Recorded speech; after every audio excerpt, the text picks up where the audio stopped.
Tudo bem, pessoal? Hoje comentário sobre Ghostwatch, o falso documentário dirigido por Leslie Manning.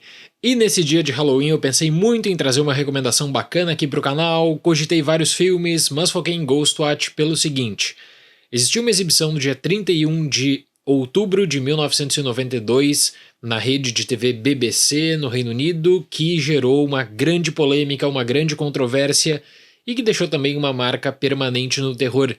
É bacana notar que 31 anos depois dessa exibição original, o filme vem sendo redescoberto e vem ganhando cada vez mais notoriedade. Eu me lembro, por exemplo, de uma época de compartilhamento lá no começo dos anos 2000 por emule, que rodava um VHS RIP de Ghostwatch. E isso gerava muita discussão também em fóruns. A cópia não era boa, mas era valiosa porque existia esse acesso ainda a esse conteúdo que foi feito, que causou repercussão e que depois poucas pessoas discutiam porque ficou muito preso para essa exibição original. E assim, se você pegar o cenário contemporâneo, é muito difícil criar uma certa credibilidade para um documentário falso, obviamente. Você precisaria montar uma grande estrutura.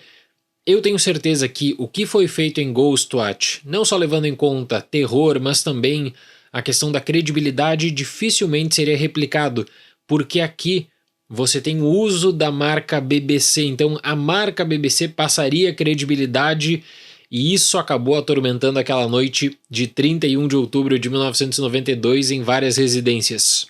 Ghostwatch foi exibido como um especial da TV britânica, liderado pelos apresentadores Michael Parkinson, Sarah Greene e Mike Smith.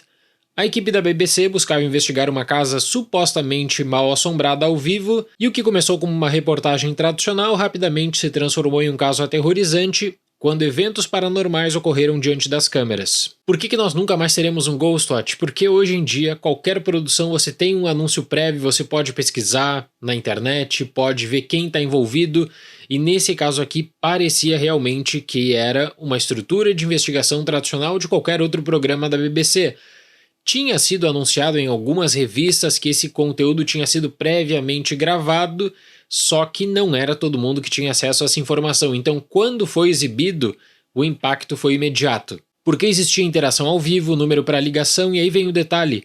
O programa foi gravado semanas antes, mas o interesse do público foi tão grande que as pessoas realmente ligaram para a BBC na época, absolutamente aterrorizadas com o que estavam assistindo. Porque aí você tem uma entrada numa residência, crianças, as coisas elas parecem um tanto quanto estranhas, existe a questão também de desconfiança, de que nem tudo parece o que poderia ser mais um caso sensacionalista apenas.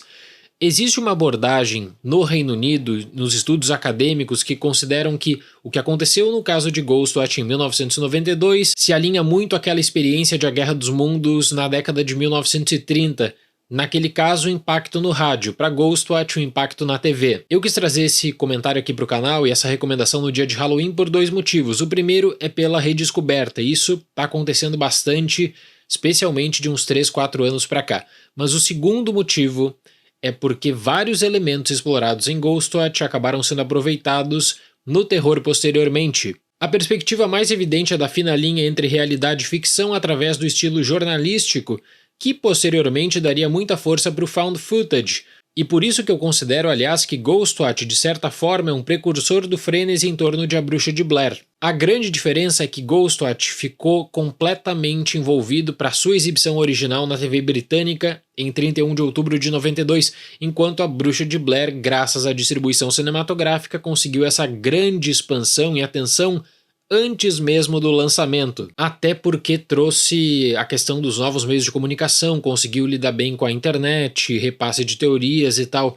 mas existe uma perspectiva em Ghostwatch que você poderia ver, por exemplo, em REC, Atividade Paranormal e tantos outros filmes semelhantes. E aí vem uma coisa interessante, eu acho que quem viu o documentário na época, pelo menos em algum momento teve alguma dúvida, porque o desenrolar é muito natural, como se você estivesse realmente acompanhando uma reportagem tradicional.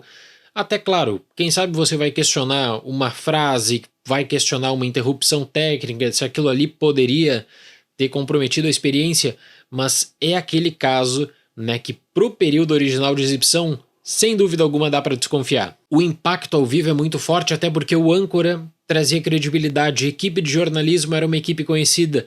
A marca BBC, você pensa, não, a BBC não ia aceitar fazer uma pegadinha dessas, envolver a sua branding, né, com uma questão de casa mal assombrada que iria tirar com a cara do público. Então, tudo isso aconteceu. Tudo isso foi importante para aquele dia. E por mais que aí quando você passa pro terror, a abordagem dos 10 minutos finais me soe um tanto quanto desproporcional, que é algo que eu não gosto, existe algo maior ainda quanto ao comentário feito sobre a cultura de escândalos dos anos 90. Sensacionalismo puro, título chamativo, e você pode muito bem alinhar com o cenário atual de 2023 sem problema algum, mas para aquele período, essa crítica, né, de que você pode confiar, mas tem que verificar. É aquele ditado russo que existia, que foi muito popular na Guerra Fria: confie, mas confira. Do tipo, então se tá na BBC é verdade? Não, não é bem assim. Vá atrás e cheque a informação. O mais interessante disso tudo, e o que sempre me chama a atenção quando eu revisito Ghostwatch, é que eles conseguiram articular esse documentário falso alinhado a uma marca de credibilidade, que a BBC passa essa credibilidade, né? Então isso também é interessante, até levando, claro, para a perspectiva da década de 90. Outra coisa é que quando você envolve uma criança nesse tipo de situação, pode ter diferentes caminhos de trazer trauma e medo, de modo que isso vai atingir o espectador. Aqui, a inocência em lidar com barulhos e a tentativa de compreensão do que ocorre na casa vira um diferencial.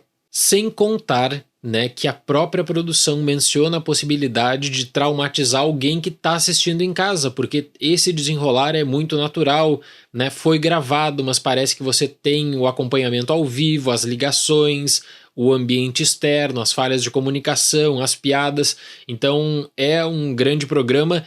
Eu não gosto da definição final, mas aí para o terror você começa a ver elementos de exploração, do uso das câmeras, dos cortes, daquela coisa abrupta que talvez você não veja totalmente, mas você consegue imaginar, e isso causa pânico, isso causa tensão. Para Ghostwatch, nota 8. Ghostwatch recebeu 3.000 reclamações no órgão de controle do governo britânico na época, o que fez com que a BBC tomasse uma decisão, e a decisão seria de não exibir mais Ghostwatch, que ficou fora do circuito por 10 anos.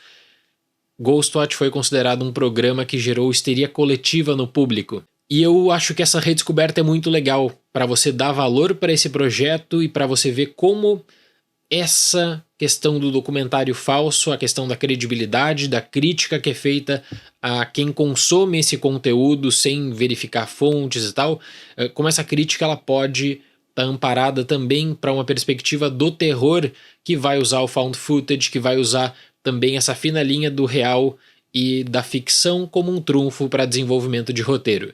Certo, pessoal? Muito obrigado pela atenção, até mais e tchau!